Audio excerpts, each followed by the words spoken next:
The stock market is surging today, mostly due to the White House rolling back some of the tariffs scheduled to go into effect on April 2nd.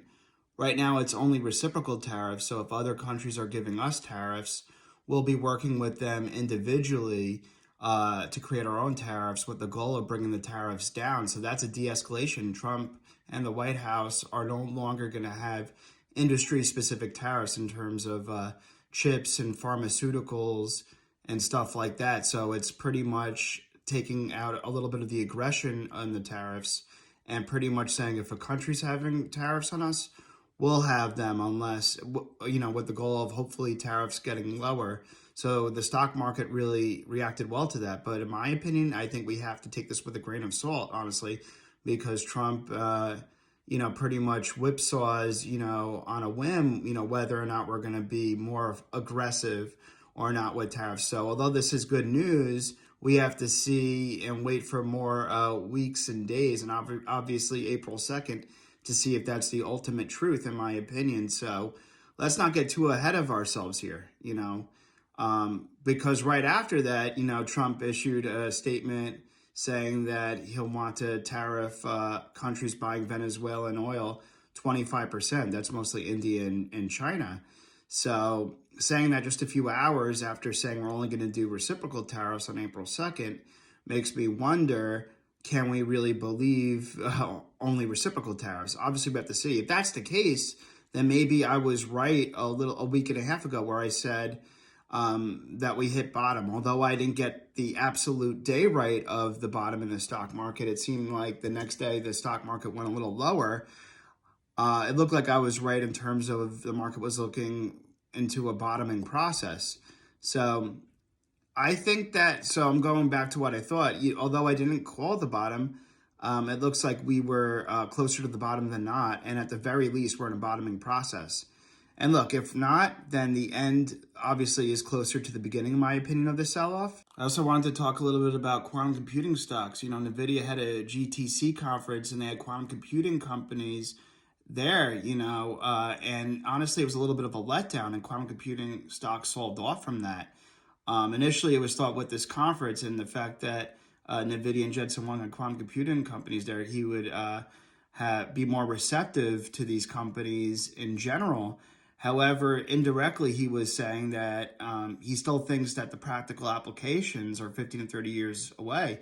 Initially in January, he said that in quantum computing stocks went down 30 to 40% in mid-January that day when he initially said that. So when Jensen Huang said he was going to have at his AI GTC conference quantum computing companies there, we thought he was trying to make amends with the industry.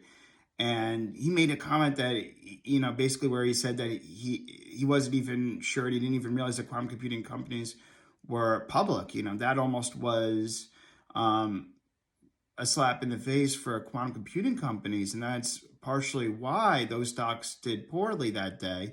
At the same time, NVIDIA announced a quantum research center, so they see opportunities in quantum, but they also seem like they wanted to cast some doubt on the smaller quantum computing plays. So they weren't as receptive as I would have thought, given they invited these quantum computing companies to the conference. I thought they would have been more receptive in general. But it's good that they're having a quantum research center in NVIDIA in Boston. But either way, the quantum stocks sold off on that news, and I think that obviously Google, Microsoft, and Amazon are good quantum plays, but I still like IonQ, Rigetti. They were at the NVIDIA GTC conference. I think they're good plays. And then BTQQF for post-quantum cybersecurity. When right now we're worried, with quantum computing, could it hack Bitcoin? Could it hack government accounts and, sensitive data? And the best way as a play against that is to invest in post-quantum cybersecurity as a hedge against that. So BTQQF, it's a very small play, but I like it for that reason. I also like IonQ and Rigetti. And lastly, I wanted to talk quickly about Bitcoin. There were some reports out from Bo Hines, he works with the crypto czar David Sachs, and he pretty much said that an option for our Bitcoin strategic reserve is to convert some of the gold we already have at Fort Knox and perhaps mark it up to today's value. Right now, it's marked up marked at a 1970s value at about $46 an ounce. If we mark that up at today's value, even if we convert only a portion of it, we could convert some of that into the Bitcoin strategic reserve, and that would be revenue neutral, and it wouldn't have any money, any new money from taxpayers. So that's something very good, because we don't want necessarily taxpayer money to go towards that. But if we could sell some of our gold in a revenue neutral way and convert that into Bitcoin in the Bitcoin strategic reserve, that'll do good. And as a result, Bitcoin did very well from that news report and idea. Obviously, we have to see what happens. I think that it still has to pass, in Congress, the bill that Cynthia Lummis is working on. But that idea, is very, very strong.